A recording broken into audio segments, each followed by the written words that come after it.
अस्सलाम वालेकुम जी। ये वीडियो आपको लोकेशन बताने के हवाले से इस वीडियो को कंप्लीट देख लीजिएगा कि हमारे पास जितनी भी ऑप्शन होती हैं ये मैं लोकेशन बताता हूँ आपको, आप सुन लीजिएगा।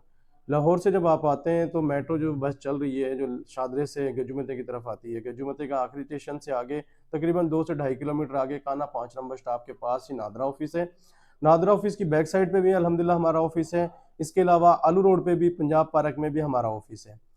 तो बहन भाइयों का यही सवाल होता है कि आपकी लोकेशन क्या है। ये लोकेशन के हवाले से वीडियो बनाई है, उम्मीद है कि इसमें लोकेशन की आपको समझ आ गई होगी।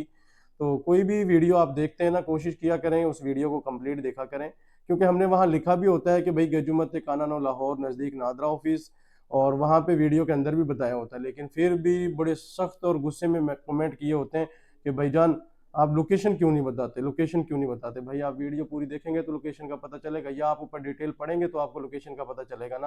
लेकिन फिर भी मैंने कहा कि चलो ये वीडियो बना देते हैं आपको लोकेशन के हवाले से। हमारी जितनी भी वीडियो होती हैं रियल होती हैं, फेक नहीं होती। इंस्टॉलमेंट के घर भी हमारे पास होते हैं, रेडी फॉर कब्जा होते हैं। आपने सिर्फ डाउन पेमेंट देनी है, आना है एरिया और घर पसंद करना है, फौरी कब्जा आपको मिल जाएगा। बाकी का जो इंस्टॉलमेंट प्लान होता है वो आपने खुद बताना होता है कि बकिया जो टाइम है, साल का है, 2 साल का है, 3 साल का है, उसमें हमने इंस्टॉलमेंट इस तरह क्लियर करनी है। बाकी शुक्रिया, उम्मीद है कि आपको समझ आ गई होगी। जज़ाकल्लाह।